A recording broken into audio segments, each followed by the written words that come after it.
Coming up today on David versus Goliath. The difference between you and everybody else is just that you just put it into motion. Three guys with a common vision, common goal, very aligned. We did this. We can get through this. We need this instead of that. I felt proud of myself. I felt for once I was like, I did something on my own. And so my first business was setting the VCR clocks for the neighbors when the power would go out. You've heard me say this before, Adam, but my dad brought home 2 records. You remember the 2 records he brought home? Welcome to today's episode of David versus Goliath, a podcast dedicated to helping small businesses leverage technology to not only help them compete against their large competitors, but win. Your host is currently the CEO of Anthem Business Software, a 3-time Inc. 500 recipient, and a serial entrepreneur with a passion to help small businesses everywhere find, serve, and keep more customers profitably. Please join me in welcoming your host, Adam DeGraide. Hey everyone, it's Adam DeGraide with another fantastic special edition of the David versus Goliath podcast. This is exciting. Last week was great. Hopefully you had a very Merry Christmas and a happy holiday. This weekend is New Year's, so I want to be the first one to let you know, Happy New Year. May 2022 be the best year ever. And that's what we're hoping for everyone that listens and watches the David versus Goliath podcast. Well, last week we covered the hits part 1. This week it's the hits, nothing but the hits part 2. And that includes the last 6 interviews that we've had here on David versus Goliath. Some of the best interviews I've had in my life. I'm so excited to bring them to you. What's really important is we've had a lot of new subscribers over the last several weeks, hundreds to be a matter of fact. And many of you may not have gone back and listened to the previous episodes. And I want to make sure you have the ability to listen to them, a little taste test of each one, so you can decide which one's right for you to go back and check them out. They're all fantastic. Each of them has its own gem, but this week's is going to be great as well too. Last week, I showed you a little tune of myself playing guitar. I thought this week it would be fun to take a look at what King 16 did for us, a little video that they put together for the Christmas party that Crystal and I just threw. My wife, who's amazing, by the way, her 40th birthday party and my 50th birthday party. We combined it in one big party. Here's a quick video. Enjoy it. It has no voiceover. It's only music. So if you're a listener, you'll only be hearing nice music. But if you're a watcher, you're going to be seeing the images. You can watch us on YouTube, Rumble, and Spotify. Enjoy.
Once again, King 16, thank you so much for helping us throw a fantastic event.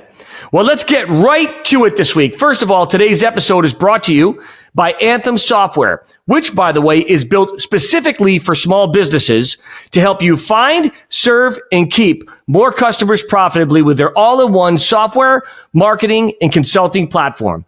You can take a quick 120-second tour at anthemsoftware.com. As I mentioned, we're on YouTube, Rumble, Spotify, or any of your favorite listening apps. We'd love to have you. And our website is davidvsgoliathpodcast.com. There you can apply to be on the podcast, as well as subscribe to get newsletter updates as well. We're going to be adding a feature in 2022, which is Ask DVG a Question. because what I'm going to try to do is like every 13th episode, I want to get the questions from the listeners and the viewers. And I'm going to do an episode where it's just me answering the questions, your business questions about your specific situation to try to help my listeners as well, too. Hopefully you'll enjoy that feature. Well, with no further ado, let's get right into it. We had Erin Lane, who was the first female entrepreneur we had on DVG. This interview is awesome. Enjoy it. We'll be right back after this. Tell the listeners and viewers, great to have you. First female on DVG. What an honor to have you. It's awesome to be here. Let us know a little bit about Resurrect Wood Refinishing and how you got to where you are today. Well, so we're kind of a newer company. We're in our first year. I was working in the industry for the last 6 or 7 years. I was a lead technician for another company and really had a passion for entrepreneurship and wanted my own small business. And so kind of started to take some steps towards that. And basically here we are. What we do is we do refinishing of wood, a lot of wood restoration, but our main thing is we do color changes on cabinets. So we do a lot of kitchen cabinetry, high-end woodwork, millwork in people's homes, and we change the color, either restain it or restore it to what it used to be, or change the color completely. I'm going to go on my own. I'm going to open up the doors. I'm going to do Resurrect Wood Furnishing, Refinishing, where we're going to change people's houses, resurrect that wood back to life. You sat down, I'm sure, with some friends and you thought to yourself, am I crazy? Can I really do this? What was going through your mind at that point in time? And then also, I'd love to have you address the listeners and the viewers as to plans. Did you have a plan, or was it kind of like, we're just going to go for it? Or did you really try to map it out? Those are really great questions. First of all, I still think maybe I'm a little crazy, but I think you have to be a business owner. I think you have to be a little bit crazy. You're stepping out in faith that you might be able to make something work. And the difference between you and everybody else is just that you just put it into motion, So I think getting to this point was a very long process, but I had listened to one of your other guests that you had on the show was talking about loving what you do. And I think that is so important. Being on purpose, to me, is my number one priority. If I don't love it, if I don't want to go to bed because I want to keep working at it, then I'm not on my purpose. I'm doing something that I'm wasting a little bit of time. So you have to love it. If you love what you do, I think it's crazy not to try and do it for yourself.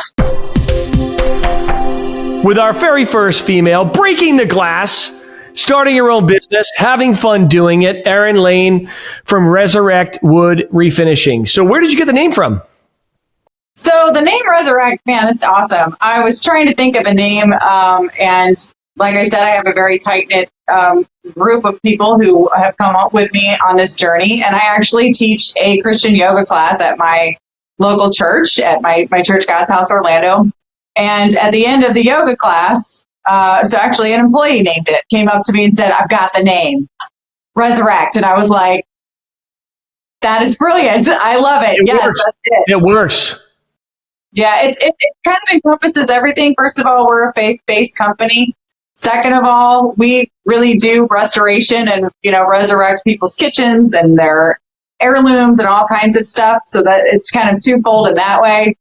And I love the logo too. I love the R. R's look good, right? I'm a big fan of giant logos, as anybody who knows me. There's a funny song years ago that we used to play all the time in our business called Make the Logo Big. It's make the logo big. Make the logo big. Bigger, make it big. And it was so funny. Yeah, because when you're in a marketing company like I've been for my whole life, the client's logo is never big enough. So it'd always be like, hey, listen, I really like what you're doing, but could you make the logo a little bit bigger? And so it's a joke, but it's actually a very, very funny video. You should look it up on YouTube. It's called Make the Logo Big. I can't remember the artist, but it's a group of graphic artists who were so sick and tired of their clients asking for it. They just wrote a song. And it's actually pretty funny. So you should check it out. Erin, that was awesome. Thank you so much for spending time with us on the David versus Goliath podcast. Next up, we have Ryan Scherzadi from Tech Revel. This is an application, high-end, high fast-paced, high-growth company. Ryan runs the business.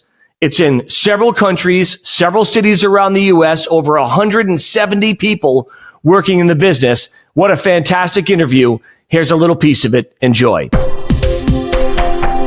And why don't you give the listeners and the watchers a little bit of an overview on Tech Revel and what you guys do and what makes you get up in the morning and get excited? Sure. Yeah. Thanks, Adam. So, at Tech Revel, it's a really exciting industry to be in. The software industry, there's always something new, something fresh, great ideas. Especially with you as well. I mean, the idea is fantastic. That's what we thrive ourselves on, right? That's what we're really proud of, is actually being able to go out and implement and make these ideas reality. So that's what really excites us as a company. We've been in the app development space. That's kind of like our bread and butter. And it's been like that for a while, but as we've kind of scaled, we've gone into like consulting, gap analysis, these kind of things with other companies to be able to identify where we can actually help them grow, where any bottlenecks are, and actually kind of like optimize their performance and processes. So that's something that we've kind of scaled into. But yeah, what really got us started and what was really fun about, just being in the space was just building dreams. And that's something that has been really rewarding for myself and the company. How many partners do you have right now, Ryan, besides yourself? So I have 2 partners. That's Abir and Awesome. And yeah, we're, three guys with a common vision, common goal, very aligned as far as our focus goes, and that allows us to scale. I mean, I'm gonna be brutally straight up front here about this. Is starting a business. I've realized from the last few businesses I've started, choosing the right partners is such a key part of the business. And I wouldn't even recommend going to business alone, especially if it's your first business. Having people to bounce ideas off of, having somebody who might be more analytical, having somebody who might be more of a idea guy, having somebody who really goes out and gets things done, and everybody having a different kind of role that works together in harmony is kind of has been the key to our growth and success so far. No doubt. Having those right partners in the right places. It's funny you say that, Ryan. I'm on my 5th company, 6th actually, if you count Bam Bam. And I have never done any of them alone, nor would I dare do them alone. It's awesome, man. And going back to your business partners, how you talked about starting with the right people. The only reason why you can do what you're doing right now is because you have the right people, right? You've got personalities, you've got doers, you've got strategic thinkers, and you're doing projects all over the map, right? From business solutions to video games, and people are important. Before 2020 happened, obviously, and before that, and even this year, does your team take the time, you, Asim, and Abir? I can't believe I'm actually saying those words together. That actually makes sounds like I'm ready to go have a drink. At the end of the day, do you guys get together and you say, okay, here's what we've done, here's where we want to go? Are you laying out very specific plans with goals, or goals with plans, or are you guys kind of just flying by the seat of your pants there? So at a point, there was a time, I think probably before 2020, there was a time when we were just flying by the seat of our pants, trying to figure everything out. When you start a business, it's a really iterative process. It's something to where you're kind of always pivoting and trying to find your right niche. At the beginning, obviously, you get your mission, vision, all your values down, making sure that everybody's on the same page on that level, understanding where the business is going from a high level. But once you get into the nitty gritty and start throwing out ideas, seeing where you're going to spend money, how you're going to make money, who you're going to target first, ABM strategies, these kind of things, putting all this together is definitely a trial and error process. I mean, I wouldn't say I made a lot of mistakes starting, and we were definitely flying by the seat of the pants, but through that, we were able to find what kind of works and get direction for ourselves. After that, it's become more, analytical, a little bit more analytical. There's still a little bit of, winging it here and there, which is always fun. It does make it fun. Yeah. It does make it fun to wing it sometimes too. Exactly. You gotta have a little bit of fun with it. But, there's obviously always, strategic plans, objectives, and goals that we do set for ourselves, each of the partners individually and as a team. So even just 2 weeks ago, I was in Dubai for the GITEX conference, and, it was crazy. There's robots, everything over there. Biggest trade show or conference in the Middle East region and EU region for technology and stuff. And it was really cool to be there, kind of seeing how we could actually help with a lot of those companies And that was a goal that we set as a team a few months ago, to be able to attend that, to have a booth there. We were right next to Intel and Lenovo, so it was really honorable. I felt really honored to be there, and be able to present our stuff. And that was a cool goal that actually just recently we were able to fulfill, and actually exceeded our goals through that as well, through that event and everything. So I think they would call that, technically, they call that a milestone. You know, going to something like that is a dream. You not only want plans and goals, but one extra layer of that is milestones, you know, which are where you can celebrate. And it reminded me of a sermon I actually heard years ago. It was about the story of Hansel and Gretel. You heard the story about how they left all this bread behind, right? And so they came and they ate it, and then they lost their way. They couldn't get back. And what's really important in business is that you don't want to leave breadcrumbs as milestones. You want to put rocks as milestones, because when you get lost, you can always go back to that milestone that said, hey, we did this. We can get through this. Remember that milestone back there? Let's keep pushing forward, because we can do it again. And so what you experienced was a milestone in your business. And you guys need to make sure you implant that in your brain for the times to succeed in the future, or the challenging times, that you remember these milestones. Don't leave breadcrumbs, leave stones, because if you get lost, Ryan, which every business owner does, you can always go back to that milestone and then go from there. Hesitation is the death of an entrepreneur. Action is the energy of an entrepreneur. Any other advice that you would give to our listeners and watchers, Ryan? Sure. The last piece of advice, and something that I've learned throughout the business, is relationship building. I think that this is the key to any business. And I'm not just talking relationships between employees, between clients, these kind of things. I don't think those are those are great relationships to have, but, relationships with people you'd never even consider having a relationship with, a business you never consider even being in your industry, verticals that you never considered. These are all like relationships and partnerships that can be fostered into something amazing as you continue to scale. You don't know if you're going to need them now. Like, even things that I never thought we'd be involved with, I'm starting to look at as opportunity, and ways to work together to actually build more verticals, more alignment between industry, between clients, between able to serve and offer more to the clients. So building these relationships has been key as we've continued to scale. I think that, it's a long process. It's a really long process, but, if you continue to do it, if you continue to focus on it, continue to be social media active, I think that as you scale, it kind of all starts to come together, as you continue to put this all together. So that's kind of my last piece of advice for anybody scaling right now. Ryan, you are awesome. Tech Rebel is amazing. A bear and awesome. Where are you? Look at that. I said, Ryan, you're awesome. And awesome's thinking that we're talking about him. We're not talking about him. I'm talking about you, how you're awesome. And he's awesome too. I have to call him awesome. That's what I'm going to have to call him next time I talk to him. There's no doubt about it. And now it's time for a message from our corporate sponsor, Anthem Software. We'll be right back. Anthem Business Software System is designed to specifically help small businesses just like yours find, serve, and keep more customers profitably. We do this by providing you with the most powerful software, automations, and marketing services to help your business compete and win in this ever-changing digital world. Take a short video tour at anthemsoftware.com. Anthem Software. Every business has a song. Let our software sing yours. Well, next up, we have Matt Gerchow. That's right, Gerchow. And it was a really fun interview. Matt is the CEO and founder of a company called Steady Content.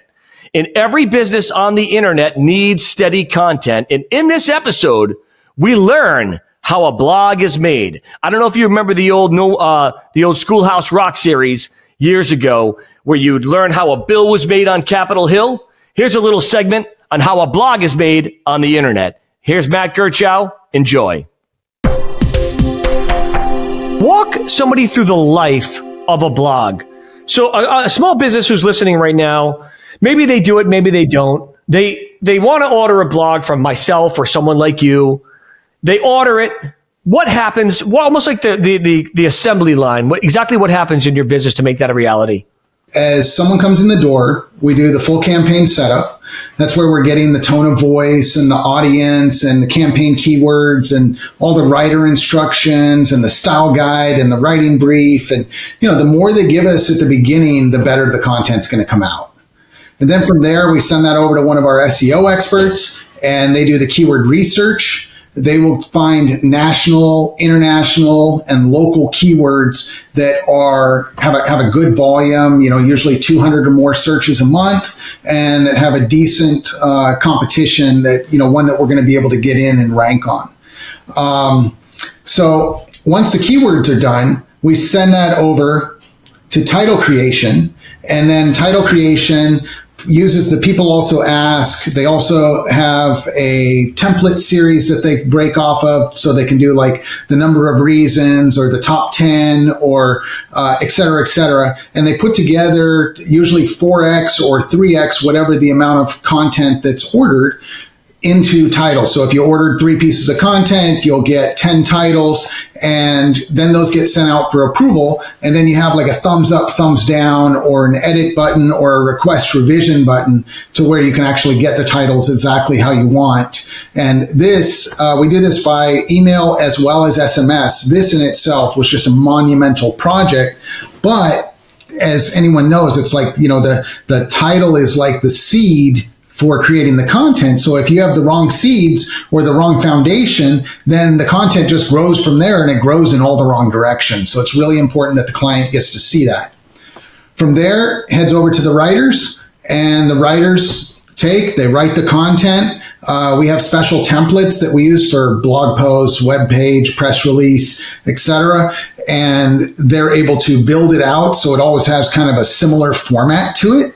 That's great. And then from there, we send the product out for delivery. So it can either be emailed, it can get pushed directly to the website, and we can do that either as a live article or we can do it as a draft. But then also the client can log in and do the approvals on the website as well. So it's pretty encompassing. And we're always adding and looking for ways that we're kind of needing to add more functionality. So like that's one of the places where Joe, your partner, helped us a lot was in, we need this instead of that. And it's helped guide some of our development along the way. And so we're always open to that with the clients too.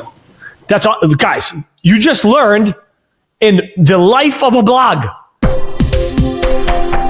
We have a lot of entrepreneurs listen to the show.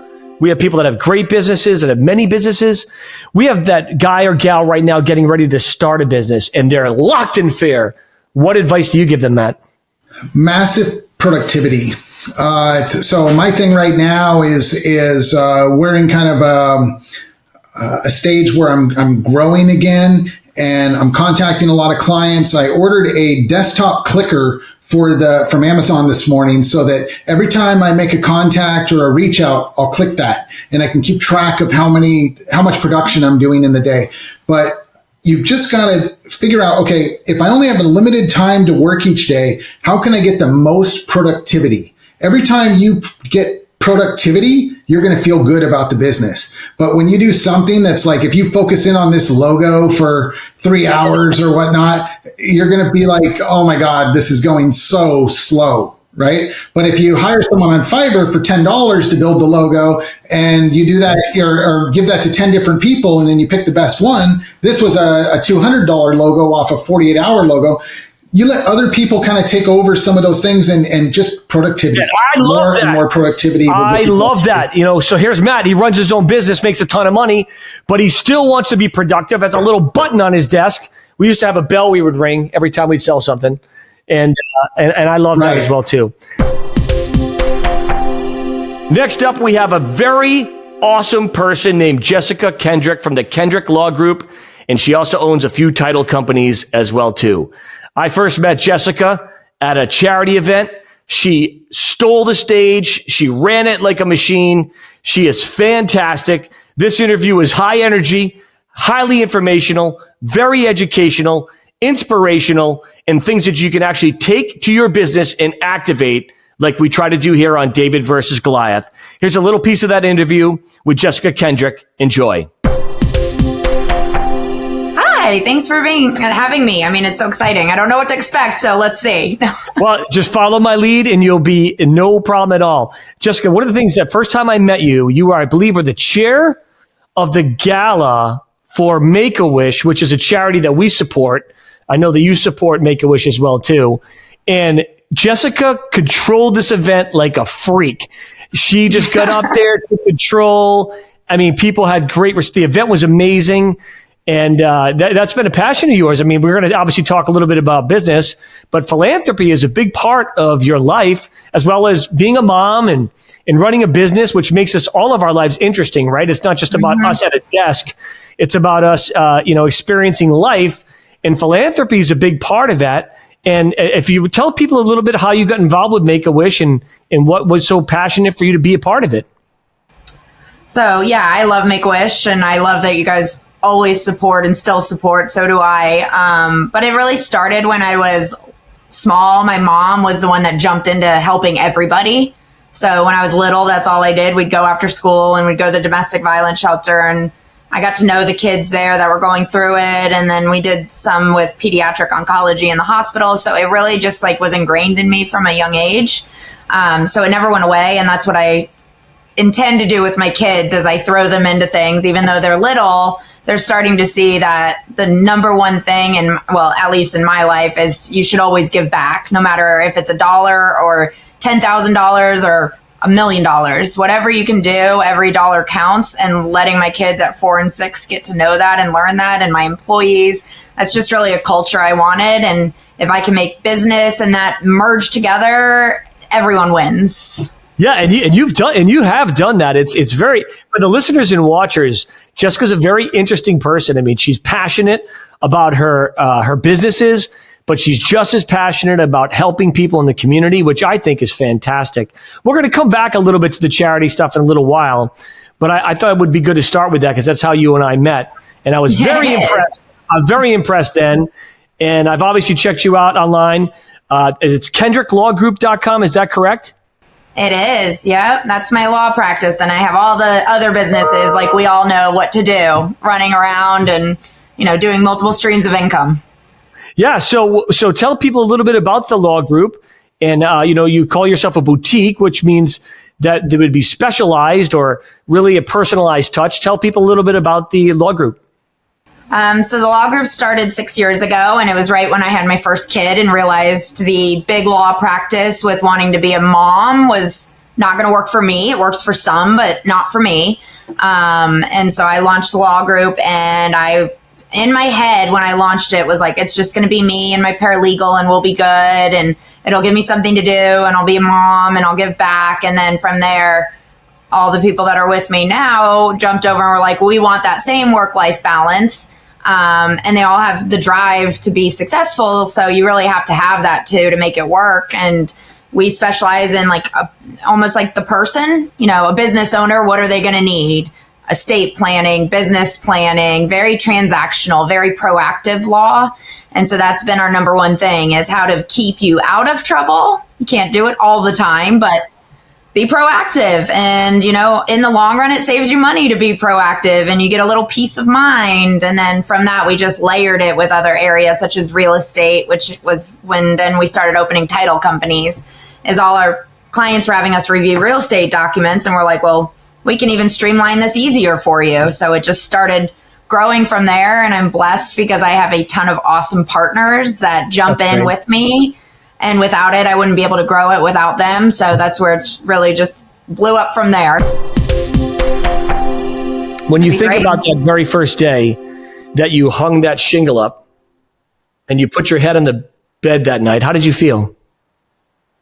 I felt proud of myself. I felt for once I was like, I did something on my own. So I've always done things on my own. But when looking back, I have amazing parents.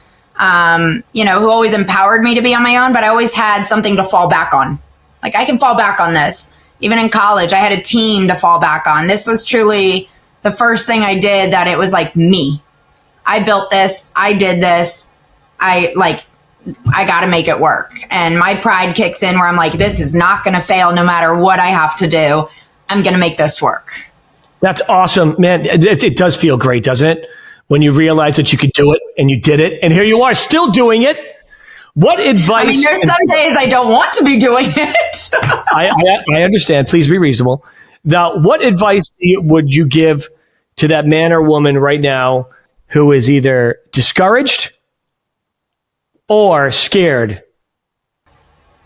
Find a mentor. I think finding a mentor or two, if you can find 2 or 3, it's great, but find someone that you can just say what's on your mind, ask the questions. They're not judging you. They're saying, yeah, I've been through that. This is how I got through it. You might be different, but here's some ways. I think that's number one. Is if I didn't have in the first year the mentors I had, I probably would have gotten a little discouraged, just because you just get in ruts, and you feel a little lonely out there because you're by yourself in a business. So I just say find a mentor too that are amazing. And I think they have to be a mentor that has a similar work-life concept.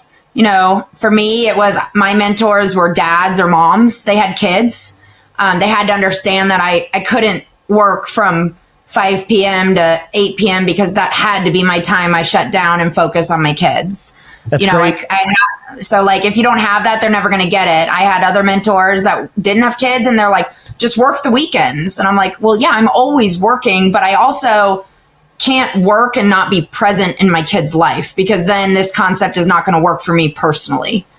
Yeah, man, you know what? And you said it so perfectly, setting boundaries and finding a mentor of kindred spirits. We have to take another quick break from another sponsor right here on David versus Goliath podcast. We'll be right back. Northeast Capital has an exciting new program we offer to equipment and software dealers. It provides you the appearance of a private label captive financing program. We call it Our Financial Services. Using Our Financial Services, you can offer your customers your own financing program, including industry-specific payment calculators and unique payment options. Northeast Capital administers a private label program tailored to you and your customers' needs. Learn how we can help you reduce receivables and qualify for your own private label finance program. Now we come to a very special time in the podcast where I had a chance to interview my brother, who I love beyond belief and who is ridiculously talented. He is an independent music recording artist with a band called Dirt Poor Robins. They have hundreds of thousands of followers and fans all over the world, over 1 million streams of their music. And he's also recently created a short film called Queen of the Night. I'm actually wearing the shirt from episode 1. You have to go check it out. It's on Dirt Poor Robin's YouTube channel. But anyway, this is my brother from the same mother. Here's a little piece of our interview with Neil DeGraide. But the quickest way to make $1 million in the music business is to spend $10 million in it. And I learned that. Yeah. It's not a terrific industry as far as by the books. So even when you look at like large record labels like Universal Records, only 12, so they'll sign 12 artists and only one of those 12s will turn the profit, and they have to pay for all of the other non-collateralized loans they give out to the other bands. And so very few people are happy in the music industry doing music. It's a very small percentage of people that are killing it out there, and they don't even know why it works sometimes when it does. So it's an iffy business. I mean, with the intelligence people have, most of the time they do themselves a favor to get in a more reliable industry than the music industry. But it's alluring. It's kind of sexy to be a part of music, so people get sucked right in. And clearly, with the mustache, it's very sexy. Thank you. What's funny too, because I guess we give a little background. You just gave a little extra background there with the lessons. I had totally forgotten about the clock we used to abuse. But one of the first things we had as a musical experience was my dad used to bring home records, and I think you've heard me say this before, Adam. But my dad brought home 2 records. You remember the 2 records he brought home? I think so. It was Kiss, yes, and then it was Queen. That's right. And you get to pick first. And of course, I went with the Kiss because I'm a marketer. You went with Kiss, and I went with Queen. Well, I was going to go with Queen either way, so it wasn't even like we had to pick. We were just going to go our directions. And so, part of the difference in our two paths in life is that I think Kiss, the Kiss's motto wasn't that they weren't like every other band trying to be the Beatles. They were trying to be Coca-Cola. So I think that you like the branding, the marketing around that. For me, I was more wrapped up in the cinematic, theatrical side of music, the emotive side. So that's one of the differences in what we ended up doing. And it's interesting to see what you've done, because you've been able to hang on to music as obviously you haven't put the time into it. I have, but it's still a huge part of your life. Oh, huge. As you can see behind you. Clearly a huge part of my life. And I'm actually looking forward to this weekend. We'll be playing together for the first time in years. That'll be a lot of fun. Neil, let's play a quick clip of some DPR. I'm going to show two different clips right now for the audience. Number one is going to be 30 seconds of vocals, and then 30 seconds of a lead that I love, or maybe even a little bit more of the lead that I love. And then we'll come back after that. Stay tuned.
That was awesome.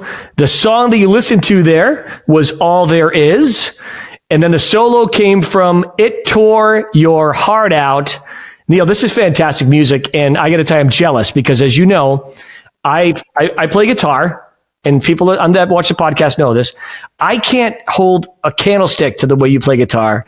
And yet I've never been jealous. It's weird. I've been envious, I guess is the word, because I would love to be able to do it, but I've never been jealous. You're just so talented and so gifted and an amazing songwriter. And man, can Katie sing as well. One of my favorite DPR tracks, by the way, is one that you sing, and it's called Solemn Dream, which I'm not going to play right now. That's one of my favorite Dirt Poor Robin songs, and you sing on it. And every once in a while in the shower, Neil, and I sing along with it, I almost sound like you, but it's not related.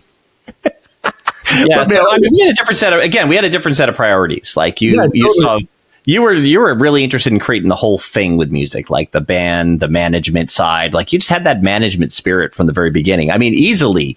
If I look back multiple generations in our family, you're our most successful entrepreneur, on both sides for quite a few generations back. It's so you're the anomaly, which is weird. Like your skill set is the freakish one in the family. It's funny. I've never thought of it that way, but you're probably right, because I'm just like everybody else mostly, and you're the freak. Yeah. I like you for that. What? I'll take it. We had COVID last year, and Hollywood's had major problems. So Hollywood is right now going through something like I just described with the music industry, where the proliferation of the technology. I mean, most of the software people use, you can get in your homes. That there are clever people with 4K, 8K cameras that are just doing some outstandingly beautiful stuff. You have this development and more access for people with the technology. But Hollywood, unlike most industries, is the last to give up the high budget items, meaning, when they're spending $150 million making a film, we're starting to see companies like Marvel start to tank on their movies that were reliable brands. And it's going to be very difficult for Hollywood in the future, hiring these big name actors, hiring these huge budget effects houses, and to keep going and delivering to this massive desire for content people have everywhere. Totally. Every streaming service needs content, and Hollywood they take years to put a movie out, and it costs hundreds of millions of dollars. It's a huge risk, and everything over the years has gotten cheaper. Music has gotten cheaper. Everything else around it has gotten cheaper. Even the TV you watch it on. I mean, I've got an 80-inch TV in my bedroom, and like that would have been totally unaffordable to us, a few years earlier, and the prices just keep coming down on things. So Hollywood hasn't made the adjustment. So as we do these concept records, I had this idea. I was like, maybe if I give myself the right constraints, there's a way to crack in to what they're missing. Like someone can come in, run lighter and faster and work quicker and do something that maybe it doesn't have that same Hollywood gloss to it, but it has a certain level of charm. It could have a certain, but it can be just as emotionally captivating. And so we decided to do our latest record, which we're releasing episodically as a silent film to go along with it. Silent film. So just for the listeners and the watchers to understand, silent film. When was the last silent film of any regard made? It was called The Artist. Have you seen that? It was beautiful. I haven't. When was that? How long ago was that? I don't know if it won an Oscar. It was definitely nominated. It was within the last decade, I think. Really great movie. It had it was about I don't need to tell people what it's about. Anyway, that was made. But so people have a bad idea of silent films generally, because you might stumble across one and you're watching these old silent films, and it's I use the analogy. I said it's the same as like watching your kids. Like your kids are like, hey, we're going to do a puppet show for you. And like they start the puppet show, and it just keeps going and going, and you're wondering when it's going to end, and it has no clear plot line. So we don't have the attention span for what silent films were. And also, they were performed with live musicians back then. So it was like going to see a live band with a movie, which was awesome. Yeah, that actually does sound pretty cool. Well, so I think that people can transfer some stuff. I can kind of explain why the idea I had. Before you do that, let's actually, I'm going to show a clip right now, about a minute and a half or so, of a trailer or a little piece of the actual episode. For my listeners, you're just going to hear a lot of sound because you're not going to hear anything. It's a silent film. You're going to hear the music. It's music, though. It's a great piece of music, but if you want to see visually what's there, you can watch it on YouTube or Spotify. Hang on. Here's the actual clip. Enjoy it. We'll be right back.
And there you go, folks. That's the clip. Well, last but not least, we have somebody awesome that just joined us a few weeks ago on David versus Goliath. Jesse Biter from PropLogix.com. Amazing entrepreneur, a fantastic CEO, great advice, great tips. Enjoy this interview. Here's a piece of it on David versus Goliath. Your lineage, you're like a legend, a myth in the entrepreneurial world. There's not a lot of you in the world that, whatever you touch turns to gold. They say it's the Midas touch.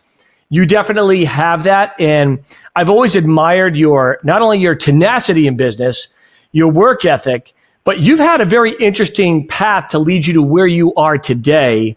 And I normally don't spend a lot of time on this, but I think it would be good if you could take 3 or 4 minutes and just tell people the generation of how Jesse started in business and ended up here on the David versus Goliath podcast. I think people would love to hear it.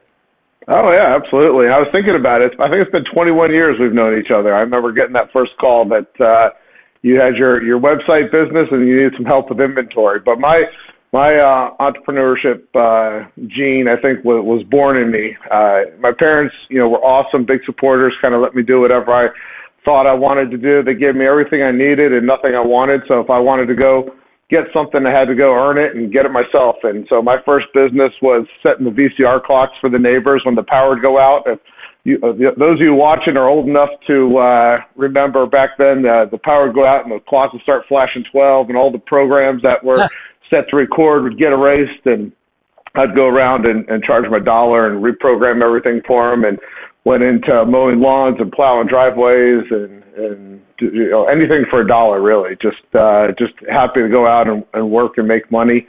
And then after that, got into car detailing and car washing and car alarms and stereos and installing all those things myself, and turned that into a business doing software. I just fell in love with technology and IT, and right in 95, the internet was starting to become popular, and I remember there was a big debate whether it was here to stay or not, and I just fell in love with it. I can't believe that. I can't believe that was actually a debate, but it was. There was a debate whether it was going to be here or not. Absolutely. I mean, we're selling to car dealers back then. They thought it was a fad. Oh, yeah. And yeah. So we had to try to do all these charts. We were doing all these charts and graphs to show them it's not a fad, right? Exactly. And so I started wiring dealerships with networks and letting multiple computers print to one printer. And one of the car dealers came to me and said, I bought this kiosk and it works great, except there's no inventory in it. I can't get the inventory out of my system, and I'll pay you $20,000 if you can figure it out. And I didn't know how to program, but I bought a book and learned, and spent the next 3 days, any waking hour at my computer and sleeping hours at my computer, pass out on the keyboard. But I figured it out, and 3 days later, installed my solution, and he paid me $20,000. And for a 19-year-old, that was a lot of money, and I kind of took that. And he actually gave me some great advice. He's like, "There's all these other people I know that need this problem, or have this problem, and need your solution, but don't go charge them $20,000. Charge them $5,000, and then charge them $250 a month to maintain it." And I was like, "That's great advice." And I went and did that, and led me to you. Now, you had a very successful exit with HomeNet Inc. was what it was called at the time. We don't need to get into numbers. People can look it up. It's public information. But it was very, very successful. You've done other things since. Tell them a little bit about that. No, so I got out of that business in 2010, and it was funny. They wanted to have me sign an employment agreement, and I was like, "You don't need me. They call me the CEO, the Chief Entertainment Officer. My job was to take our biggest clients out for dinners and fun events. But other than that, they were buying the technology and the customers and everything else, and that was pretty much turnkey. My whole thing with any business is to not be the person, not be the one that people have to come to for answers, and just kind of oversee the team and make sure that the vision's set and that we're all in the right direction. And so when I sold the company, it was basically just handing them the keys and walking out the door, and it was designed that way, and it was great. But I got to, right after that, thought I would, just be done working.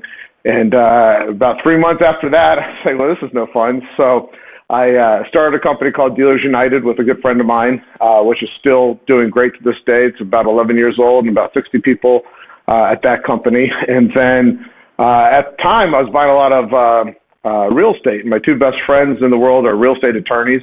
And we were actually hiking Kilimanjaro, and they told me about this little side gig that they had, this little side hustle called Professional Lien Search. And it was to help title agents do lien research on homes as they were transacting. Like, why don't you come in and take a look at it? Maybe you can help us grow it. And it was designed to be our gambling money. So basically, they were making a few bucks a month. I remember when you called me and you picked my brain on this thing a little bit as well, too, in the beginning. You were contemplating it. And you said, I found this amazing opportunity. And I thought it was just so interesting because obviously I know nothing about that industry, but you found that space. So keep going. Gambling money. It was a side hustle, and it was something to me to come in and consult for a little bit. If you grow the company by a third, we'll give you a third, and we'll just let it ride. And a few months into it, I realized, how really broken the home process is. Those of you who bought a home, you go in and you realize you're texting this person and emailing that person and trying to figure out who to use for this, that, or the other thing, and it's all just very convoluted. So came up with a bigger vision to kind of tie all the pieces together, and that was 6-7 years ago. So now, here we are, about 420 employees. tons of software built and a lot more in the works, and we're marching forward to creating that one-stop shop for home transactions. And it's been a lot of fun so far, and it's going to continue to be. We have a great team here. We call it Bleeding Green. A lot of people are just in love with this company. And one thing I did differently when I sold HomeNet, I took 10% of the company and divvied it up amongst those that were there the longest and contributed the most to its success. And I thought after the fact, I was like, wow, if I had done this, earlier on, how much more motivated and part of the, and they were part of the team, but how much better it would have been. And so when I got involved with this business, that's the first thing we did. So just about everyone in the company, if you've been here a year or longer, you're an owner in the company. And when we ultimately get to whether it's the New York Stock Exchange or a big exit, everybody in the company that's been here at least a year will get to participate in that. There is no doubt in my mind that will happen. Let's talk a little bit about courage, sometimes I think people meet guys like you and I, and they think that we don't have worrisome nights from time to time, right? That's just not true. I mean, all of us, no matter how successful, no matter where we are success-wise in our businesses and our personal lives, we're always thinking to ourselves, there's more, right? We can do more. We could be better. We try to do it. But think back to the very first time, you took that gig for 20 grand. The advice, what I've always loved about you is you've always listened to really smart advice. And then when that guy told you, hey, charge him less money to set up, Jesse, charge him a monthly fee, that was prophetic, because who would have known how software models would have been valued based on, recurring revenue or monthly recurring revenue. You and I, we kind of did it instinctually, but we weren't like planning that out. We didn't know what the markets were going to do with that. But you've always been smart. And so it takes courage to start not only your first business, your second business, your third business, keep them all going. What is the intangible in you? Was it just something you were born with? Is it something you saw in somebody else that inspired you? Tell us. Well, it starts with my connection with God, honestly. I mean, you're David versus Goliath, right? David walked out there, and he didn't need anything. He needed a stone and a slingshot because he trusted God. And I have this blind faith, and couple that with pure stupidity, just don't care and just jump in and do it. When I was a teenager, I just kind of went and just did whatever I had to do to make money. And, I think back to the first time I was really stressed in business. I hired my very first employee. It was a friend of mine. I had him drop out of college to come back and work for me because I knew he was a smart guy. And I remember working the deal with him, agreeing to it. He put in his notice. He was coming home. And that night I was driving back from my parents' place where my dad was working in Maryland at the time. I was driving back, and I just remember just bawling, just crying my eyes out, because I didn't have the money to pay him. I had no idea how I was going to pay this guy. He didn't know that. He didn't know I didn't have the money to pay him, but I knew, once he's here, I'm going to have to work twice as hard to make sure that I can pay him. And God provided. I mean, it was just the next week, more work came in, and this was right when the software thing was just getting started, and the money was always there just to pay him. And isn't that certainly a lot of focus and hustle, but God provided. Isn't that amazing, Jesse? So I think back to, I've been blessed, man. I've never missed a payroll in any of my businesses, dude. Now, I personally have missed payrolls, but but the team that has been with me, we've never missed a payroll. And I've missed a few payrolls for me myself, but not for the team. I'm sure you have. But what a blessing to be able to know that there's a higher power, something bigger than us that's helping us do this as well too. There's no doubt about it. Jesse Biter, thank you so much for joining us on the David versus Goliath podcast. Happy New Year to all of your friends and family over at PropLogix, and to all of our watchers and listeners right here on the David versus Goliath podcast, which, as you know, is all about education, inspiration, and activation. That's what you can expect. 2022 is going to be amazing. Next week, I kick it off with a gentleman named Adam Chipineri from Foster Pumps. You want to learn how water gets to your farm? This is going to be an awesome episode. Trust me. He's fantastic, fun, high energy. Everyone, thank you so much. Happy New Year. God bless you. And thank you for tuning in to the David versus Goliath podcast. We'll see you next week.